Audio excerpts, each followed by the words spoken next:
Hello friends, video को पूरा देखिएगा लास्ट तक ताकि आपसे कोई भी गलती ना हो, वरना आप बहुत ही बड़ी गलती कर देंगे और आगे चल के आपको दिक्कत हो सकती है। चैनल पर यूट्यूब पर कोई कोई ही बताता है, किसी को पता होती है, वरना हर कोई नहीं बताता है। तो वीडियो को पूरा देखिएगा लास्ट तक बिल्कुल, तभी आप फॉर्म को फिल करें। तो चलिए फॉर्म को फिल करते हैं, देखते हैं कैसे करना है। हेलो फ्रेंड्स, स्वागत है आपका एक और नई शानदार वीडियो में। यहाँ पर हम बात करने वाले हैं जेएसएससी झारखंड पुलिस कांस्टेबल की भर्ती के बारे में। कैसे आपको फॉर्म फिल करना है, स्टेप बाय स्टेप मैं आपको एक लाइव फॉर्म फिल करके दिखाऊंगा। तो ध्यान से पूरी वीडियो को देखिएगा ताकि आपसे फॉर्म भरने में कोई गलती ना हो, आप अच्छे से अपना फॉर्म भर सकें। यहाँ पर सबसे अच्छी बात यह है कि इसमें पहले फिजिकल होगा आपका, उसके बाद आपका रिटन एग्ज़ाम होगा। तो फॉर्म अप्लाई करने के लिए सबसे पहले आपको क्या करना है, जेएसएससी ऑनलाइन सर्च कर लेना है गूगल पे। फिर उसके बाद आपके सामने ये पोर्टल खुल जाएगा। फिर आपको पहले रजिस्ट्रेशन करना होगा, उसके बाद ही आप लॉगिन कर पाएंगे। अगर आप रजिस्ट्रेशन कर चुके हैं तो सीधे कैंडिडेट लॉगिन वाले ऑप्शन पर क्लिक करके आप पहले लॉगिन करेंगे, फिर अपना फॉर्म आगे बढ़ाएंगे। अगर आपने रजिस्ट्रेशन नहीं किया तो पहले अपना रजिस्ट्रेशन करेंगे अप्लाई ऑनलाइन पर क्लिक करके। ठीक है, तो चलिए पहले हम रजिस्ट्रेशन करते हैं, अप्लाई ऑनलाइन पर क्लिक करेंगे। जैसे क्लिक करने से आपके सामने ये डिटेल खुलकर आ जाएगी। यहाँ पर पर्सनल डिटेल मांग रहा है आपकी, जो भी वो आपको भर देनी है। पहले में मांग रहा है फर्स्ट नेम आपका, दूसरे में मांग रहा है लास्ट नेम, तीसरे ऑप्शन में मांग रहा है फुल नेम। तो लास्ट नेम और फुल नेम, फर्स्ट नेम क्या है, जैसे आपका मान लो राजू सक्सेना नाम है तो आप पहले राजू डाल देंगे, फिर लास्ट नेम में सक्सेना डाल देंगे, फिर आप थर्ड नेम में फुल नेम में डाल देंगे अपना राजू सक्सेना पूरा। फिर अगर आपका लास्ट नेम नहीं है तो आप सीधा, आपका सिंगल नाम है तो आप सिंगल नाम डाल देंगे फर्स्ट में, सेकंड वाला ऑप्शन छोड़ देंगे। फिर थर्ड वाले ऑप्शन में फुल नेम में भी अपना जो भी आपका जो नाम है सिंगल, वो आप डाल देंगे सिंगल नाम ही। फिर आपको यहाँ पर अपनी डेट ऑफ बर्थ बतानी है। फिर आपको फादर्स नेम डालना है, फिर यहाँ पर डालेंगे मदर्स नेम। फिर अपना जेंडर चूज करेंगे, जो भी आपका जेंडर है। फिर अपना मोबाइल नंबर डालेंगे, फिर दोबारा से मोबाइल नंबर कंफर्म करेंगे, फिर आधार नंबर डालेंगे, फिर ईमेल आईडी डालेंगे, ईमेल आईडी को कंफर्म करेंगे। नेशनलिटी बतानी है फिर आपको इंडियन। फिर आइडेंटिफिकेशन मार्क्स, मतलब आपके शरीर पर, बॉडी पर जले का कटे का कोई भी आपकी बॉडी पर निशान है तो वो आपको बता देना है। फिर दूसरे ऑप्शन में मांग रहा है विजिबल आइडेंटिफिकेशन मार्क्स, मतलब आपके बॉडी पर कोई दूसरा भी चिन्ह है जले का कटेगा कैसा भी, तो वो आपको बता देना है। फिर यहाँ पर मांग रहा है ऑप्शन 4 लैंग्वेज पेपर।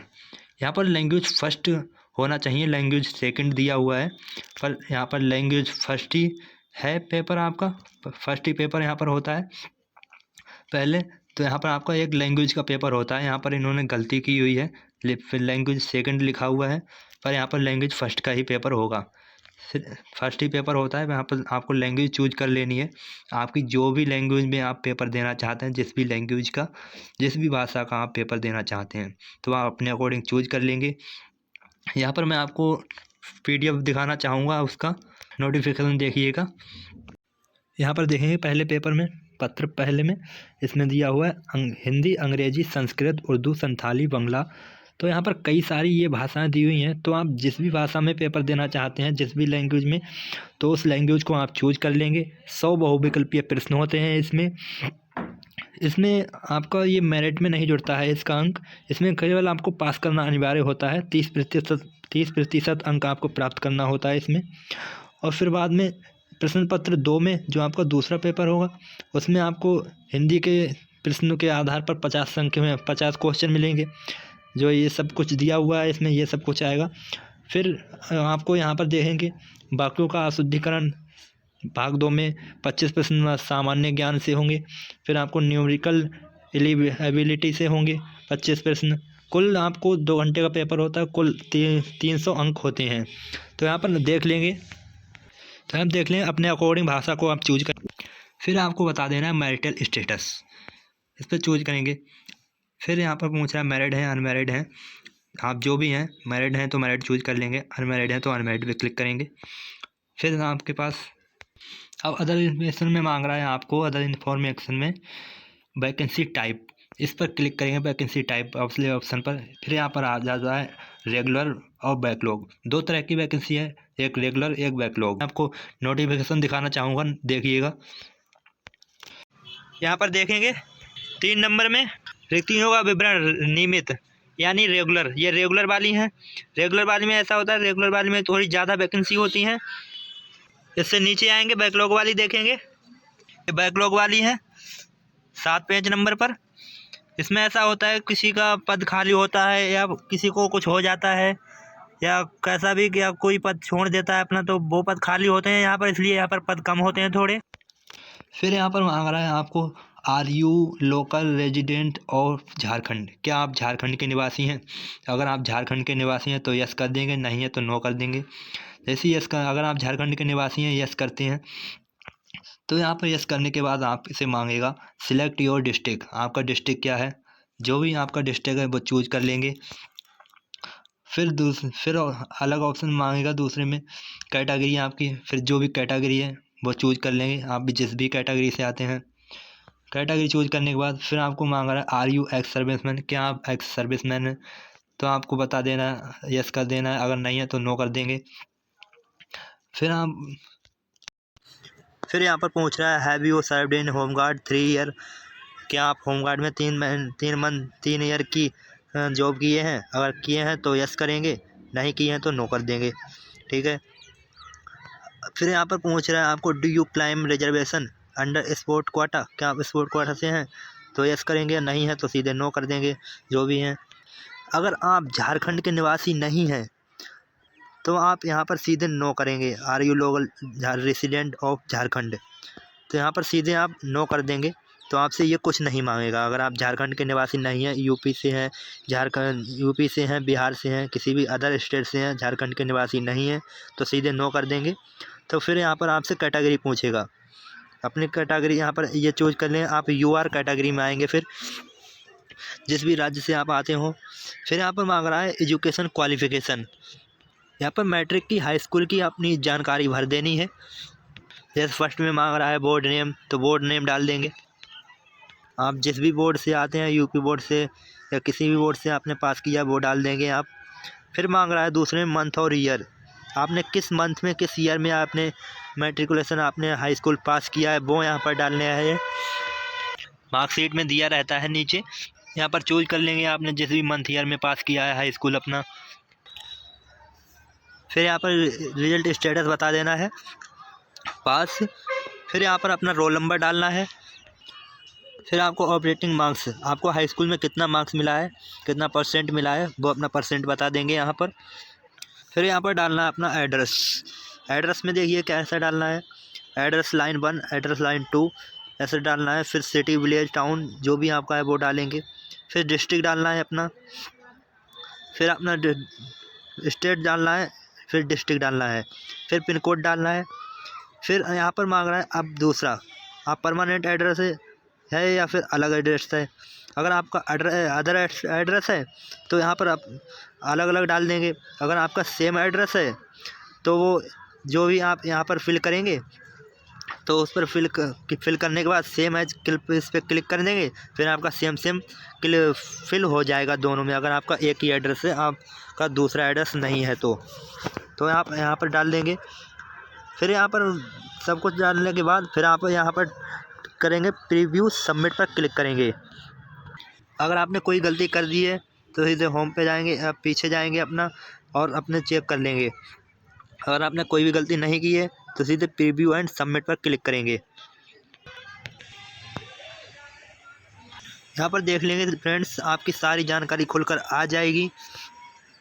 देखिए आपने जो भी डिटेल्स फिल की है वो सारी यहाँ पर खुल के आ जाएगी, देख लेंगे आपने जो भी किया है। फिर यहाँ पर क्लिक करना है आपको, I have declare that I have read all, मैं पूरी जानकारी पढ़ ली है उसके लिए बोल रहा है। फिर आपको इस चेक बॉक्स पे क्लिक कर देना है। फिर आपको कैप्चा कोड भरना है, कैप्चा कोड जो भी है वो कैप्चा कोड डालने के बाद फिर यहाँ पर क्लिक करेंगे सबमिट एंड नेक्स्ट। जैसे क्लिक करेंगे आपका फॉर्म आगे बढ़ेगा। अब फ्रेंड्स देखिएगा यहाँ पर आपका यूजर नेम मिल जाता है, जो भी आपका नेम है। फिर यहाँ पर रजिस्ट्रेशन नंबर आपको मिल जाता है। अब आपको क्या करना है, लॉगिन ऑप्शन पर क्लिक करना है और फॉर्म को लॉगिन करना है। चलिए इस पर लॉगिन करेंगे। जैसे ही लॉगिन वाले ऑप्शन पे आते हैं, फिर यहाँ पर आपको रजिस्ट्रेशन नंबर और अपनी डेट ऑफ बर्थ और कैप्चा कोड डाल देना है। तीनों जो चीज़ें डालने के बाद फिर आपको लॉगिन बटन पर क्लिक करना है। फिर देखिएगा यहाँ पर आपको डिस्ट्रिक्ट वाइज वैकेंसी खुलकर आ जाती हैं। यहाँ पर आपको सेलेक्ट करना होगा। अब यहाँ पर देखेंगे दी हुई है district vacancy list, district wise जिला वाइज यहाँ पर वैकेंसी दी हुई है। यहाँ पर एक बात का खास ध्यान रखना है, यहाँ पर जो भी वैकेंसी दी हुई है डिस्ट्रिक्ट वाइज वो आपकी कैटेगरी और आपकी एजुकेशन के हिसाब से शो होंगी। जितनी वैकेंसी यहाँ पर आएंगी, आपने जो भी एजुकेशन, आपने जो भी कैटेगरी अपनी चूज की है उसके हिसाब से यहाँ पर चूज होंगी। तो इससे पहले आप इसमें फिल करेंगे, यहाँ पर दी हुई है इतने नंबर तक आपकी वैकेंसी शो हो रही हैं। यहाँ पर आप फिल करने से पहले नोटिफिकेशन को पहले देख लेंगे, उसके बाद ही आप फिल करें तो बेहतर रहेगा। क्योंकि आपने मान लो रांची में फिल करना चाहते हैं, इसको पहला नंबर देना चाहते हैं और आप नोटिफिकेशन में देख रहे हैं, चलिए मैं दिखाना चाहूँगा। यहाँ पर देखेंगे, यहाँ पर अपनी कैटेगरी वाइज देखेंगे कौन से ज़िले में कितनी वैकेंसी हैं, तभी बेहतर रहेगा। वरना आपने मान लो आपकी कैटेगरी ओबीसी है और आपने ज़िला रांची में रांची फिल किया है पहला या कोई भी, तो उसमें देख रहे हैं यहाँ पर 0 वैकेंसी है, तो यहाँ पर फिल करने का कोई मतलब नहीं है। तो इसलिए पहले अपना नोटिफिकेशन देख लेंगे, उसमें देखेंगे आपकी कैटेगरी वाइज कितनी वैकेंसी है किस ज़िले में, तभी फिल करेंगे तो ज़्यादा बेहतर रहेगा। अब यहाँ पर देखेंगे ओबीसी है आपकी ज़िला हजारीबाग में, अगर आप फिल कर रहे हैं तो यहाँ पर देखेंगे आपकी 9 वैकेंसी है मेल की और महिला की 21 वैकेंसी हैं। ऐसे हर ज़िले में देख लेंगे आप जिसमें आप फॉर्म फिल करना चाहते हैं। जैसे मान लो गिरिडीह ज़िला में आप भरना चाहते हैं, पुरुष हैं, तो यहाँ पर देखिएगा 0 वैकेंसी है ओबीसी की। आप जिस भी कैटेगरी से आते हैं अपनी कैटेगरी वाइज देख लेंगे आप एक कैटेगरी वाइज कौन से ज़िले में कितनी वैकेंसी हैं। अब यहाँ पर देखेंगे जैसे धनबाद कुल रिक्ति, धनबाद ज़िले में आपकी मान लो ओबीसी है, तो यहाँ पर देखेंगे कोई वैकेंसी नहीं है। यहाँ पर आप की कोई वैकेंसी नहीं है। अनारक्षित की यहाँ पर 46 वैकेंसी है पुरुष की और महिला की 156 है। ऐसे यहाँ पर देख लेंगे सब टोटल आपकी जो भी आप जिस भी कैटेगरी वाइज से आते हैं तभी आप रिक्तियों को फिल करेंगे, तब ज़्यादा बेहतर रहेगा। वरना आपने फिल कर दिया और उसमें एक भी वैकेंसी नहीं है तो भरने का कोई मतलब नहीं है। चलिए तो हम फिल करते हैं। तो ऐसे चेक कर लेंगे पहले, मान लो आपने रांची में फिल कर दिया, आपके कैटेगरी वाइज आपकी कैटेगरी में रांची में कोई वैकेंसी नहीं है इस ज़िले में, तो आपका फिल करना बेकार है। तो इसलिए आप पहले देख लेंगे आपकी कैटेगरी वाइज आपकी कैटेगरी में कितनी वैकेंसी है किस ज़िले में, तभी आप फिल करेंगे तो बेहतर रहेगा। जैसे मैं इसको 0 रखना चाहता हूँ। अब मान लो मुझे इसमें फिल करना है रेल डीएनएसबी में, इसको मैं पहला नंबर देना चाहता हूँ, पहले पर रखना चाहता हूँ, इसको मैं दूसरे पे रखना चाहता हूँ। आप जो भी नंबर देना चाहते हैं उसको चूज कर लेंगे। इसको मैं तीसरा नंबर देना चाहता हूँ जेपटी को, जैसे इसको मैं सीटीसी को इसको मैं चौथे नंबर पर रखना चाहता हूँ, इसको मैं छठे नंबर पर रखना चाहता हूँ। ऐसे आप सभी की चॉइस कर लेंगे, आपको सभी को नंबर वाइज रख देना है। ऐसे चॉइस करने के बाद फ्रेंड्स आपको वैकेंसी सबमिशन एंड नेक्स्ट पे क्लिक करना है। तो ऐसे फ्रेंड अगर आप कोई बॉक्स खाली छोड़ देते हैं तो आपका नेक्स्ट नहीं होगा, रिक्वायर आपका दिखाएगा, तो इसलिए आपको सभी फिल कर लेना है। तो ऐसे फ्रेंड्स सभी को परमिशन देने के बाद फिल करने के बाद वैकेंसी सबमिशन एंड नेक्स्ट वाले बटन पर क्लिक करना है। जैसे क्लिक करते हैं तैसे ही आपका ये रजिस्ट्रेशन नंबर और आपका नेम यहाँ पर शो होगा। अब यहाँ पर देख रहे हैं आपको योर एप्लीकेशन फ़ी, यहाँ पर 100 रुपये आपको फ़ी पे करनी है। जो भी आपकी कैटेगरी वाइज फीस मांगी जा रही है वो आपकी पे करनी होगी। तो यहाँ पे नाउ बटन पर क्लिक करना होगा पे करने के लिए। अब यहाँ देख रहे हैं ना बिलिंग इन्फॉर्मेशन मांग रहा है, billing name, address, zip code, state, city, select country, mobile number, email ID. यहाँ पर आपको इंटरनेट बैंकिंग से पेमेंट करने के लिए ये सब डिटेल मांग रहा है नेट बैंकिंग से। फिर आपसे यहाँ क्रेडिट कार्ड भी और डेबिट कार्ड से भी कर सकते हैं, नेट बैंकिंग से भी कर सकते हैं और यूपीआई का ऑप्शन मिल रहा है, यूपीआई से भी अपना पेमेंट कर सकते हैं आप। तो हम यूपीआई से पेमेंट करेंगे, यूपीआई पर क्लिक करेंगे। जैसे यूपीआई बटन यूपीआई पे क्लिक करेंगे तो यहाँ देख रहे हैं ना क्यूआर आ रहा है। इसको आप स्क्रीनशॉट लेके या इस पर आप कर सकते थे स्कैन करके, पर ये अभी ओपन नहीं हो रहा है क्यूआर कोड। तो यहाँ पर आप अपनी यूपीआई आईडी डालेंगे। यूपीआई आईडी डालने के बाद यहाँ पर मेक पेमेंट पर क्लिक करेंगे और आपका पेमेंट हो जाएगा। जैसे ही अपनी यूपीआई आईडी डालेंगे तब आपके ऐप जो भी है यूपीआई आईडी जो भी आप चला रहे हैं उस पर रिक्वेस्ट जाएगी, फिर उसको आप जाके फॉलो करेंगे, फिर उस पर जाके आप पेमेंट करेंगे और इधर आपका पेमेंट सक्सेसफुल हो जाएगा। फिर तो चलिए हम पेमेंट करते हैं। पेमेंट करते ही फ्रेंड्स यहाँ पर आपको फ़ोटो और सिग्नेचर अपलोड करने हैं। फ़ोटो जेपीजी फाइल 20 KB से लेकर 50 KB के बीच होना चाहिए और सिग्नेचर 5 KB से लेकर 20 KB तक होना चाहिए। जेपीजी फाइल में ही होना चाहिए। तो चलिए फ़ोटो लगाने के लिए हम चूज़ फाइल पर क्लिक करेंगे और अपलोड बटन पर क्लिक करेंगे। जैसे हमने फ़ोटो को चूज़ किया, अपलोड बटन पर क्लिक किया, ऐसे देखिएगा यहाँ पर फ़ोटो सक्सेसफुल हो गया है। ओके कर देंगे। फ़ोटो आपका लग जाता है। अब आपको ऐसे ही सिग्नेचर चूज़ करना है और अपलोड बटन पर क्लिक करना है। यहाँ पर देखिए ओके कर देना है। ऐसे ही सिग्नेचर फ़ोटो अपलोड होने के बाद आपको फाइनल सबमिशन नेक्स्ट पर क्लिक करना है। फाइनल प्रिंट के लिए इस पर क्लिक कर देंगे। यहाँ पर देखिएगा आपका डैशबोर्ड ओपन हो जाता है।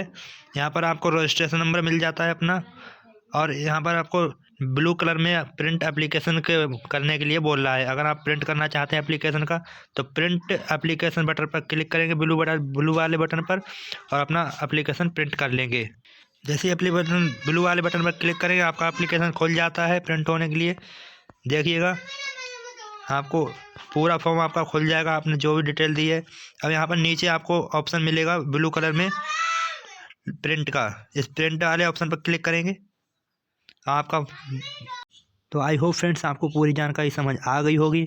मैंने स्टेप बाय स्टेप आपको पूरी जानकारी दी है कि फॉर्म को कैसे अप्लाई करना है, फ़ोटो सिग्नेचर कैसे अपलोड करने हैं। यहाँ पर एक ख़ास बात का ध्यान रखेंगे फ्रेंड्स,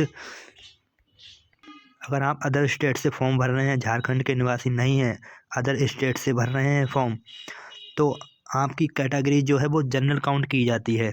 चाहे आप किसी भी में फॉर्म भरें, किसी भी कैसा भी फॉर्म में, आपको जनरल में काउंट किया जाता है। तो इसमें जो नोटिफिकेशन दिया हुआ है डिस्ट्रिक्ट वाइज जो वैकेंसी दी हुई है, कौन से डिस्ट्रिक्ट में कितनी वैकेंसी हैं, तो उसमें आप अपनी कैटेगरी के हिसाब से वैकेंसी देख कर नहीं भरेंगे। आप जो जनरल में काउंट किए जाए तो आपकी कैटेगरी जो जनरल है तो जनरल के हिसाब से देखेंगे कि हमारी जनरल कैटेगरी में कौन से डिस्ट्रिक्ट में कितनी वैकेंसी हैं, तभी आप फॉर्म को फिल करिएगा। वरना आगे चल के आपको दिक्कत हो सकती है। मान लो आपकी कैटेगरी जो है जनरल में आप काउंट किए गए हैं, इसमें अदर स्टेट के हैं तो, और आपने सोचा कि मेरी तो ओबीसी है या एससी है, तो मैं एससी के हिसाब से देखूंगा नोटिफिकेशन में कि कौन से डिस्ट्रिक्ट में कितनी वैकेंसी है। आपने एससी भर दी या ओबीसी भर दी, आपकी जो भी है अलग, तो आपको दिक्कत हो सकती है आगे चल के। हर डिस्ट्रिक्ट में जनरल में ही देखेंगे कि जनरल में कौन से डिस्ट्रिक्ट में कितनी वैकेंसी हैं, तभी आप फॉर्म को फिल करेंगे। तो चलिए फ्रेंड्स, मिलते हैं किसी नेक्स्ट वीडियो में। अगर वीडियो पसंद आई हो तो वीडियो को लाइक करें, अपने फ्रेंडों के साथ शेयर करें और चैनल को सब्सक्राइब करें। चलिए फ्रेंड्स, मिलते हैं किसी नेक्स्ट वीडियो में, तब तक के लिए जय हिंद।